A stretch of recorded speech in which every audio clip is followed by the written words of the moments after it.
Bob Lazar, a name that has become synonymous with UFO lore and government secrecy. It's a name that gets whispered a lot among people who love UFOs. His story has sparked countless debates and discussions. Back in 1989, Lazar suddenly became famous. Why? Because he made some extraordinary claims that caught everyone's attention. He said he worked on secret alien technology at a super secret place called S4, close to Area 51. This revelation was groundbreaking. Everyone was talking about UFOs and secret government stuff because of him. His claims brought the topic into the mainstream media. Lazar said he studied physics at MIT and Caltech, which added credibility to his story. But there's no proof he went to those schools. This discrepancy has fueled skepticism. This makes lots of people doubt him. Skeptics argue that his lack of academic records undermines his credibility. But his stories about alien spaceships and how they fly are still really interesting to researchers and UFO fans. They find his technical descriptions fascinating. Is he telling the truth, or is he making it all up? The mystery remains unsolved. Whatever the answer, Bob Lazar changed how people think about UFOs. His story has left a lasting impact. His story has led to tons of investigations, documentaries and books, keeping the conversation alive. And he's a big part of the conversation about aliens and government secrets. Whether you believe him or not, Bob Lazar's tale is one that continues to captivate and intrigue. Lazar's biggest claims are about his work at S4, a highly secretive facility that he says is located just a few miles from the infamous Area 51. According to Lazar, S4 was a hidden site where the government stored and studied extraterrestrial technology. He claims that S4 had 9 alien spaceships hidden in the desert, each one more mysterious than the last. Lazar describes these ships as smooth, disc-shaped, and made of a metal that no one on Earth has ever seen before. He says these ships could perform feats that defy our current understanding of physics, such as floating silently in the air and accelerating at incredible speeds. Lazar claims his primary job was to reverse engineer the propulsion systems of these alien spacecraft to understand how they operated. He often talks about gravity manipulation, a concept far more advanced than anything our current technology can achieve. According to Lazar, the key to the ship's power was a special element called Element 115, which he says was used to generate the gravitational fields needed for propulsion. At the time of his claims, Element 115 had not been discovered or synthesized, making his story even more controversial and difficult to believe. Despite the lack of concrete evidence, Lazar's story has captivated the imaginations of many UFO enthusiasts and believers in extraterrestrial life. His detailed descriptions of the alien technology, although they sound like something out of a science fiction novel, have led many to ponder the possibilities of what might exist beyond our world.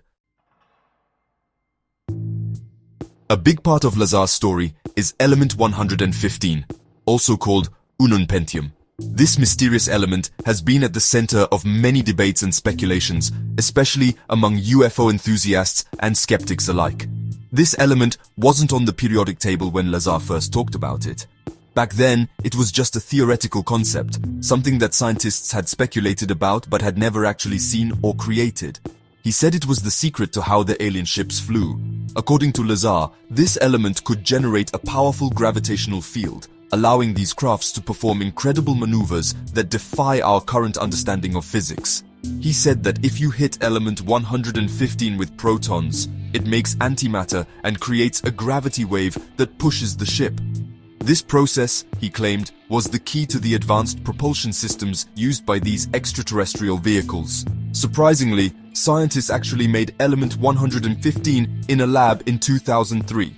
This was a groundbreaking moment in the field of chemistry and physics, as it confirmed the existence of an element that had only been theorized before. This made some people think Lazar might be right. The fact that element 115 was real gave some credibility to his claims, sparking renewed interest and debate in the scientific community and among the general public. But the element 115 they made disappeared really quickly, not like the stable element Lazar described. The lab-created version was highly unstable, decaying in a matter of seconds, which was a far cry from the stable, powerful element Lazar had talked about. Lazar says the lab-made stuff is just one type of element 115 and there's another, more powerful kind. He insists that the version he encountered was much more stable and had unique properties that the scientific community has yet to discover. No one has found that special kind, but the discovery of element 115 definitely made the Bob Lazar story even more complicated. It added a layer of intrigue and mystery, making people question what else might be out there that we don't yet understand. The real element. 115 acts very differently from what Lazar said, so people are still arguing about it. The debate continues, with some believing in the possibility of advanced alien technology, and others remaining skeptical, demanding more concrete evidence. You can't talk about Bob Lazar without talking about Area 51. It's a super-secret Air Force base in the Nevada desert. For years, the government wouldn't even say it existed, and that made people come up with all sorts of theories about what was happening there. Officially, Area 51 is a place where they test new planes and weapons. It's far away from everyone, so it's perfect for keeping secrets. But the official story doesn't stop people from being curious. Lazar's stories about S4 being near Area 51 just made people more convinced that it has something to do with aliens.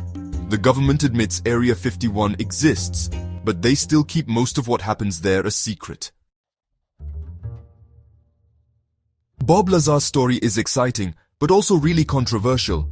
If he's telling the truth, it would be huge real proof of aliens and their amazing technology. But there are problems with his story, and lots of people think he's not being honest. People who don't believe him say he can't prove he went to the schools he said he did. They also question if he really worked at Los Alamos National Laboratory, and no one else has said they worked with him at S4 or saw any alien technology. Even with no real proof, Lazar has stuck to his story for over 30 years.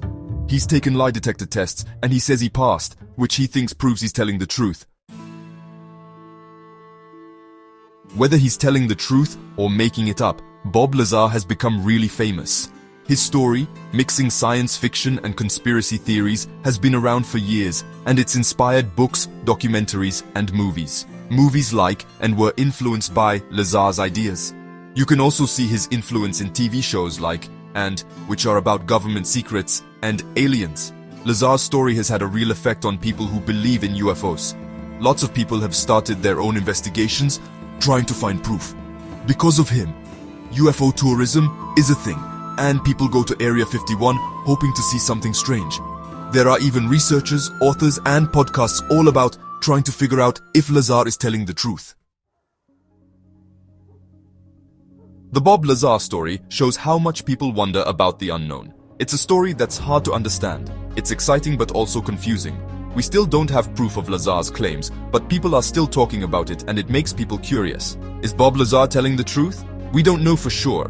Was he brave for sharing his story, or was he tricking everyone? It's still a mystery. But the Bob Lazar story teaches us something important. It reminds us to be careful when we hear amazing stories, but also to be open to the idea that there's a lot we don't know about the universe. Finding the truth can be hard, but it's important to keep looking.